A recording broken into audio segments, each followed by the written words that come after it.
Every budget year is a big challenge, but I think we're going to be able to do a lot of the things that council wants done. And currently, it looks like we'll have second reading this coming Tuesday with no tax increase. So we're very happy about that. 17 years, there was a millage increase. One year, they took the mill off the following year. So really, that's the only time.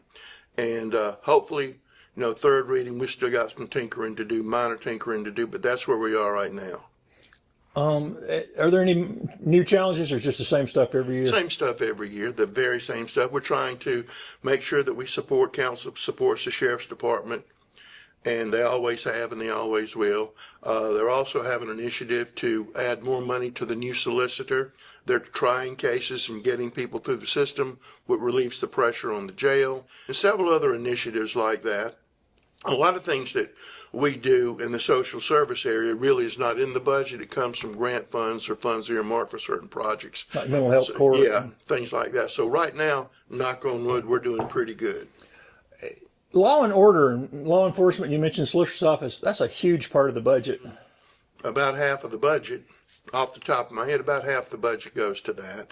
And it should go to that because, all our crime statistics are trending downward, so we're happy about that. So obviously, supporting the sheriff's department to the degree that they think is necessary is very important. The population growing on top of that. So. Well, that's another thing. As you know, last week, the Census Bureau put out the new population figures, and we're right at 218,000, and that's from last week. So that's about 11,000 people in a very brief period That's of if time. The count's correct even, yeah. If the count, and it's always an undercount. Yeah. That's not the fault of the census, but right. It's always an undercount. But so there's probably 225, 230. I wouldn't be surprised at all. And I guess, council members, especially the new ones, we don't have any new ones now, but on their first budget, they realize you get $1 worth of services for $1. That's Yes. how that kind of works. That's exactly how it works. If you have more people, they require more things. And so that's what it's always a balancing act. What's the latest on the detention center?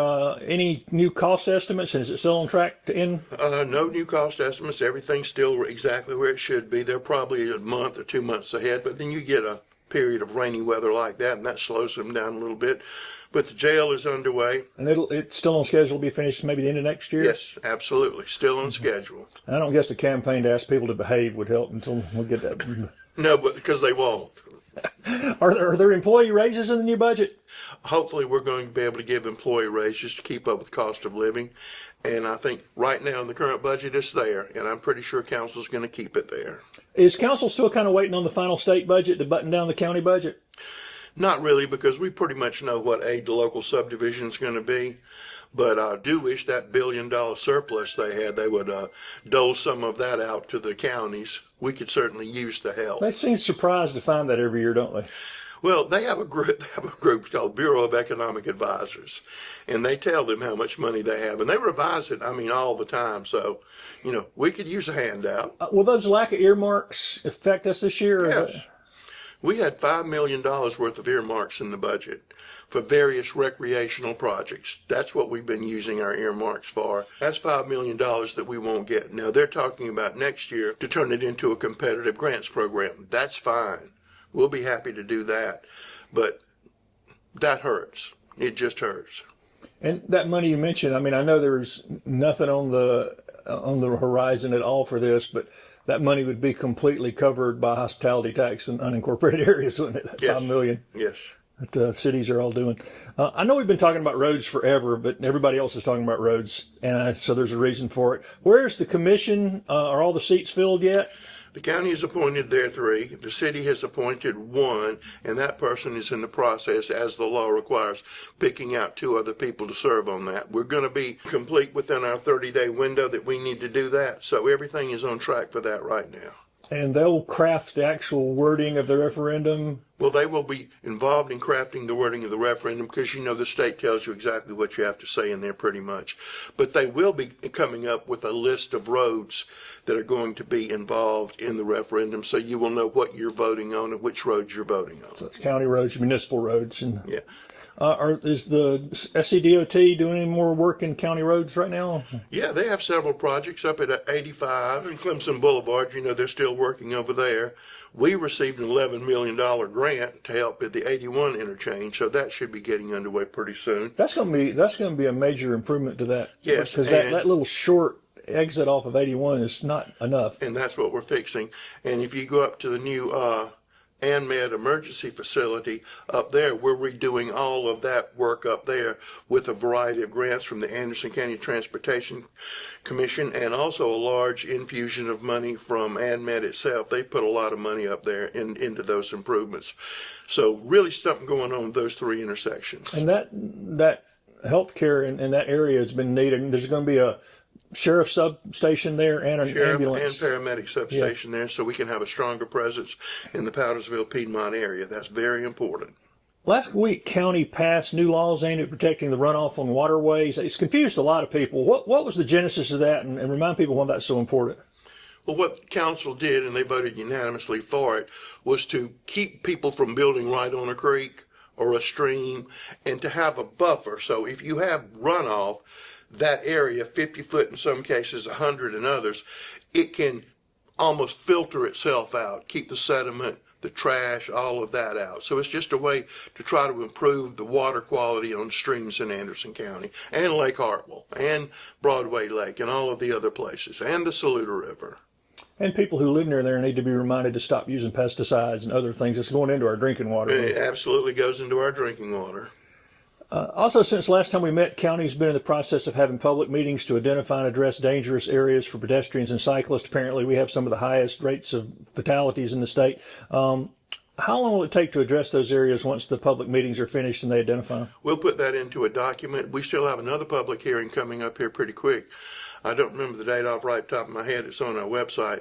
But as soon as that's done, we will compile all of this information and we will use it as part of the penny sales tax and use it for things we know, because we want to know what people think what's dangerous, not what we think what's dangerous. So hopefully that's going to give us a lot of good information. We're excited about that.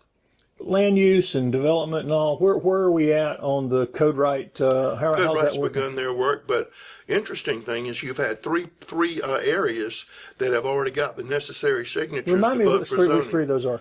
You've got Neels Creek, and you've got Shirley's Store, and there's one other one that I'm forgetting the name right now. But those are three areas, got the necessary signatures, already been approved by voter registration. It will go on the ballot in November because it's three of them. There's a lot of work to do between now and then to make sure everything's right. So, I mean, that's going to be a big jump in zoning in Anderson County, and we're providing information, assistance, how to, not beating people in the head, telling you to vote this way or that way, but this is the process. And any other precincts that want to do it, if they wanted to do it before November, need to hurry up. They need to hurry up to be on the November ballot. And those are fairly small, so they were able to get their stuff Yes, together pretty yes. quick. And they're all in District 3, is that? They're all in District 3. That's interesting, isn't it? Any updates on the Lower Mill property in Pelzer? Well, right now we're doing phase one environmental again on that property in Pelzer. So we've got that going. And then as soon as that's done, then we can actually transfer that land from the Historic Commission to Anderson County. And we've got a couple of other things we're doing over there. We've done some clearing. We're very close on the Shakola Mill. As a matter of fact, the bid package is being prepared for Shakola Mill to take all of those structures down so we can begin redevelopment work over there. That's the first huge step because it's been a mess forever. It's been a mess forever. And that's really a great piece of land location-wise. I mean, Yeah, but we need to be very careful on how it's developed or redeveloped. So we'll be watching that with the town of Honeypath like a hawk. and all the other small towns are watching it too because they're hoping to get their mill sites developed as well. Well, we think that both of those are going to be real choice pieces of property. Well, Iva has a new library on downtown square. It's very well designed, and the community seems really happy to have it downtown. I know you're a book guy and a major reader. How important is the library system in Anderson County? Does it help with economic development to have an award-winning We library have a system? wonderful library system, and it helps greatly because it's one of the amenities that people look for when they move to an area. And we're very excited about the Iva Library because that was a partnership between school district, the town, Anderson County, and the Anderson County Library. So we all came together. We got a large grant from Senator Gambrill to do it. The school district purchased the old library building. We got money there. We got a community development block grant to go in there. So it was quite the project to bring all of that together. Plus, I wanted it downtown. I wanted it there. It's beautiful. It's going to be great. How about economic development? We got any updates on that? We're keeping our fingers crossed to have a blowout June, a mega blowout June in terms of capital investment and jobs. So we're excited about that, and I'm not going to jinx that, but I think we're way far down the road on that. So I think that's going to come to fruition.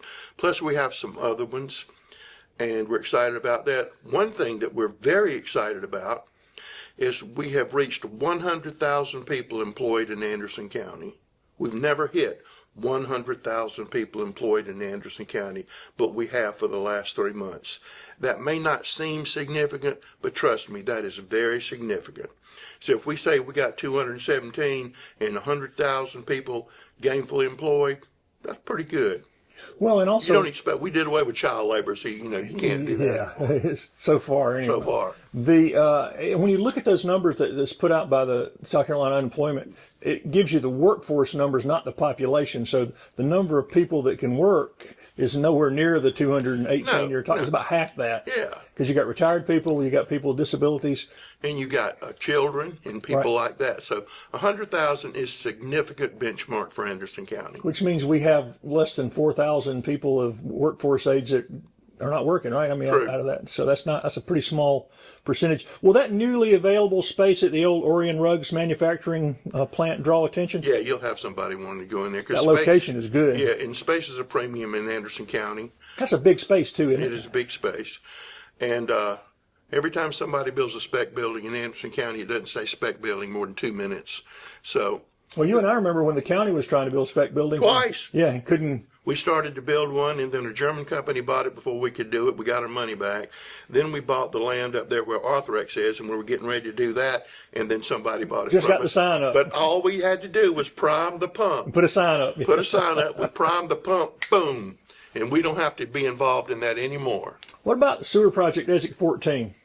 Getting pretty close? Yeah, that's getting pretty close. As a matter of fact, we may have a little announcement coming out from that area up there. Because that was the last piece in the puzzle, because that area is undeveloped. There's a lot of land out there. Yeah, we're going to be getting some new stuff out there that we haven't announced yet. We can't announce because we're still working through the details. Well, is the next at 11 the next place to look at for sewer down Well, there? if you think, you know what Oconee County's doing up there, they're trying to do something on the interstate. Well, where they're trying to do it on the other side of the road is Anderson County.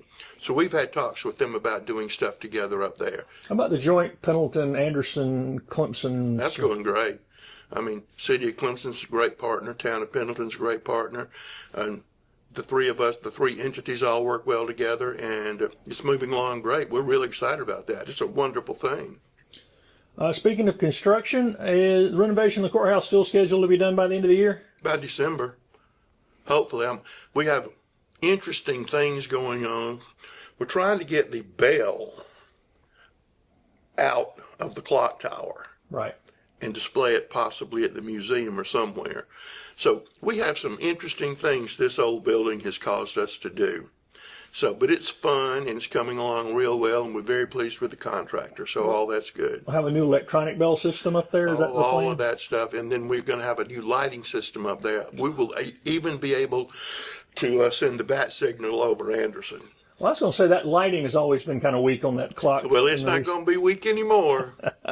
There's a lot of stuff coming up in the weeks ahead. The farmers market, produce market opens, and the vouchers are made for seniors with limited income. Well, I'll tell you what, I've been at the farmers market the last 2 weekends, and it has been packed with everything. And I mean, it's just. You been able to find what you were looking for? I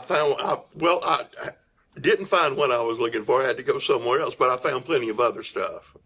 So, but it's going great. Gun Share Nicomito does a wonderful job. We did that. We had the first countywide yard sale last Saturday at the Civic Center. For the first one, it was pretty good.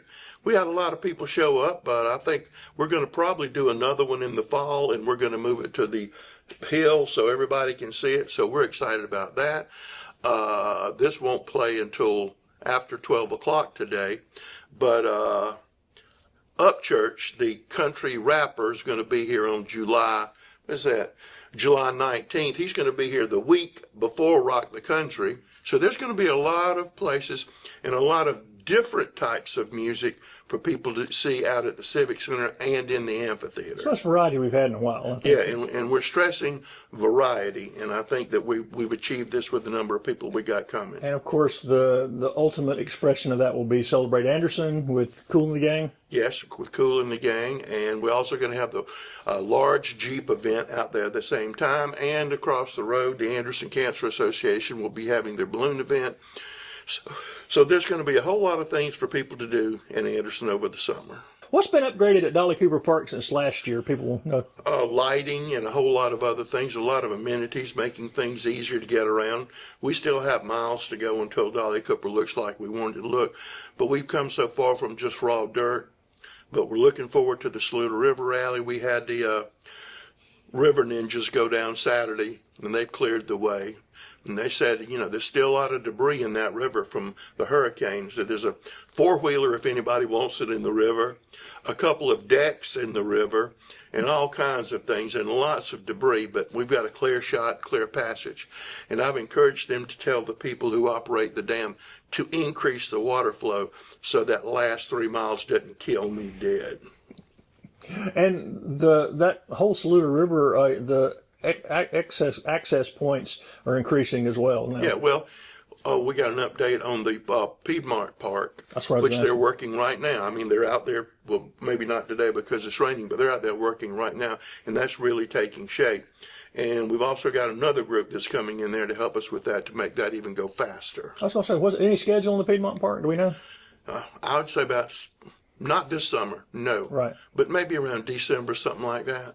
Well, as we talked today, we are 177 days from the unofficial lighting of the Anderson Christmas tree. And so you just mentioned, I was going to ask you, will the courthouse have a better sound system to play music this year? Well, we've got a Cracker Jack sound system, which is off right now because of all the work going up in the clock tower.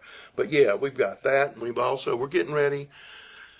A lot of fun things. We're getting the book together on the 200th anniversary of Anderson. I talked to Beverly at the museum, who's writing that. That's coming together very well. We want to have that. We want to put an historical marker out on Main Street called the General's Road, because that's what it was called before it was called Main Street. And so we've got that coming up. We've got several. One of the fun things. How far down the road are we on those? I mean, like the marker for the General's Road? Oh, I think it's being constructed now. And one of the cool things we got, Dennis Chastain is an historian from Pickens. He worked for South Carolina Wildlife forever and a day. And he and his wife have traced the Cherokee Trail all the way from where it comes in, before it crosses over, all the way down to Charleston Market. That's where it went. But the stretch between here and Pendleton is vague. So Dennis sent us an old map. And so what we're doing with that old map is we're trying to do a modern overlay on that map to see if we can find precisely where that stretch of the Cherokee Trail was. I mean, you had Captain Williamson up there between Pendleton and here with a 1,000-man encampment up there. So there's a lot of stuff that we're doing to celebrate the Revolution, celebrate the history of Anderson County. So it's just a lot of stuff going on. What date will that be, this celebration? Don't know yet. We might be looking at October because that's when the date was, and that's when the book will be ready. So we're all gearing it towards that. And you mentioned trails just as we wind it up here. Where are we at on the Belton Trail and the other trail ideas that, Anderson to Pendleton Trail, those kind of things have been talked about? Belton Trail, I think they're looking to do an expansion on that, on the existing Bubblegum Trail. Naturally, the East-West Parkway, which I don't, you have the Swamp Rabbit Trail. East-West Parkway is pretty good trail, and it goes a long ways. I was on it Sunday. So we're still working on that. Could we use more? Yeah, we absolutely could use more. We could use more bike lanes and things like that. But we're doing the best we can with what we have. And so when we catch up in June, there's going to be lots of big announcements. Yeah, it could be very big.